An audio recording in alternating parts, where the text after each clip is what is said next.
Wow, look at the mother on the screen. So it seems that we can't even order food because you look up, you might get robbed for the food. Let's see. Aside from that, you can't even deliver the food because, you want to make a living. You want to be, you're hardworking. You want to be constructive, do something with your life. You're not going to sit up there and commit a crime, but you're going to actually go to work and get the job done. Well, gee, this is what happens when you are in the BC. Check it out. Fair use. The mother of the victim speaks. King says her son Tyler is haunted by a terrifying carjacking. It was the worst ever. He's still experiencing a lot of PTSD from it. Police say the 23-year-old food delivery driver was picking up an order from Miss Jason's Deli at Poplar and Highland when he noticed a Jeep Cherokee parked next to his white Infiniti. Investigators say a man with a gun demanded the keys to Tyler's car. He was petrified and handed them over, only able to watch as the man drove off in his Infiniti, followed by that Jeep. Of course, I was blessed that he was alive, but I was angry, upset, and I see a lot of this stuff all the time, but to happen to your own child personally, it is very heartbreaking. The carjacking happened in December, but police didn't find the car until a lucky break just a few days ago. Investigators say officers were responding to a robbery in North Memphis when they spotted Tyler's Infiniti. Sometimes karma happens. Police say 18-year-old Davion Nickelberry was sitting in the vehicle with two guns in his sweatshirt pocket. After an initial investigation, officers determined he was responsible for the December carjacking and arrested him. All of the cars in Memphis that have been stolen, it's just that it's a blessing to get this car back. Sadly, with thousands of dollars in damage. It's been very, very bad. As for Nickelberry, I really hope that there's help for him in the system. I do think that justice should be served for my family, but at the same time, I hope while justice is served, that he's able to get the treatment he needs as well. And the treatment he needs as well is going to be in a prison cell. That's the treatment that he needs. The treatment that he needs, he's 18, is a vasectomy. We don't need his low-performing, diabolical, dangerous carjacking DNA walking around the streets. That's what he needs. So that vehicle has major damage. It may be total. You'll be paying your deductible and buying a new vehicle. And here's the sad thing about it. I'm not one of those talking about all this treatment. It just kind of blows my mind. But I get it. I get that's the thing to say. You got to be politically correct. I'm not PC correct. No, the treatment he needs is going to be in a jail cell. And we need to make sure he's in there for maybe at least 10, 20 years. 18 years old. You think you're going to have a talk with him and then he's going to realize the error of his ways and Johnny's going to fly right? You are delusional. That's the problem. We're not dealing with reality. The treatment that he needs in the system. He put himself in the system. He doesn't even have common sense. The treatment that he needs. Already we got the sympathy bills going. And that's the problem with this community, that lackadaisical attitude, especially when it comes to dust buckets committing crimes, and especially when it comes to a young black male. We got a lackadaisical attitude where he needs some help, and they looking at you laughing, still shooting, killing, and robbing, stabbing. The delusion.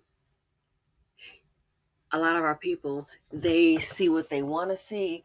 Is right in front of your face that this person right here is of a criminal element, criminal mind. They put themselves in there, let them out. They do the same thing over and over again. What more do you need? But we want to holler about some treatment and some mental. They've got mental illness. The mama had mental illness and the daddy. A lot of cases. Low performing stock get together, poverty P, poverty D, have children, and they unleash these demonic children on society, and we have a travesty. That's where this comes from. The treatment is a vasectomy. That's the treatment that he needs. Dusties bring drama, they bring trauma. The financial implication is too much dust in the nation. You can't even work. So the most incarcerated, least educated, then people around you are trying to work and earn a living, they can't even do that. She said her son has PTSD. Maybe go sign up for a disability check. Because PTSD, if you live in the BC, that should be a lay down. Oh, you live where? Oh, yeah. That check should be guaranteed. This on the screen. Treatment. They can commit murder. Need some treatment. Really? And that's the narrative in the BC. A very lackadaisical, relaxed attitude toward these dusties. And that's why they're venturing out into other neighborhoods, other cultures, victimizing people. Are you getting that attention for when they bring that hammer down? The treatment that he needs. I'm going to say this here. A lot of black women need some treatment. You need to go ahead and get the treatment of staying dust free. That's the treatment that some of the sisters need. It's not worth it. Playing Bob the Builder, next thing you know, they building you a casket. 18 years ago, oh, and they find him with 2 guns in his waistband. What did that tell you? You can't even pick up food. They just come and just steal your car. He's lucky he survived. PTSD. Now, on a second note, this is what the BC will do to you when we're dealing with these derelicts, and that's why I'm calling it out. On a second note, he's suffering from PTSD. How are you going to have PTSD? Think about it. This is what we are subjecting our people to, dealing with these dust buckets within the community. How are they going to be at his best? You want to talk about the wealth gap that's widening?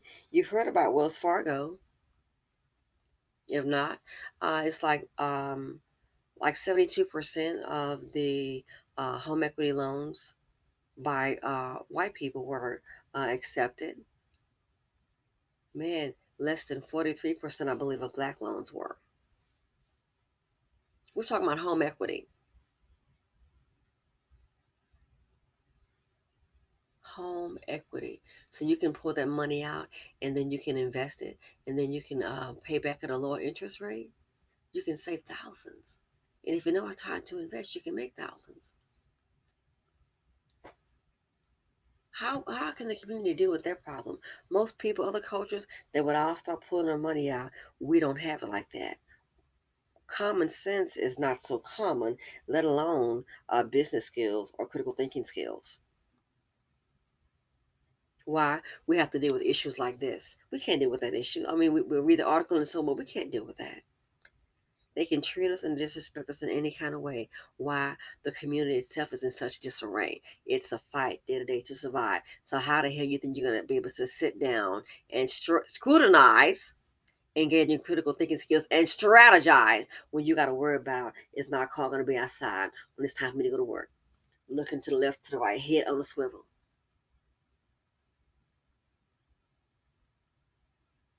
This kind of behavior in the community, that also contributes to the wealth gap.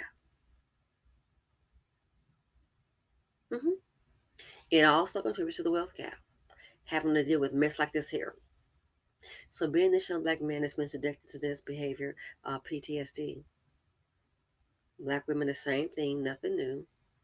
How are you going to operate at your best and have a clear mind to stop and think on how to get ahead? How? You can. You're a victim of the BC. We're, due to these young black men out of control, and that's what's mainly running the darn streets, causing drama, causing death, destruction wherever they go, the seat of poverty D. You're in the midst of that. It's very difficult to sit down in a calm manner and try to strategize and propel yourself to the next level. It's hard to do that when you're sitting up all the responsibilities on you and you're worried about your light bill, your groceries, your gasoline. The whole community have PTSD, especially black women, by dealing with these chocolate drops. But yet and still, we're hoping the best for him. We hope he gets the treatment that he needs. The treatment he needs is going to be in a jail cell, and they should go ahead and just give him about 15, 20 years. That's the treatment that he needs. That's what he aspires to be.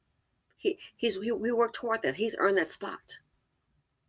He's earned that spot.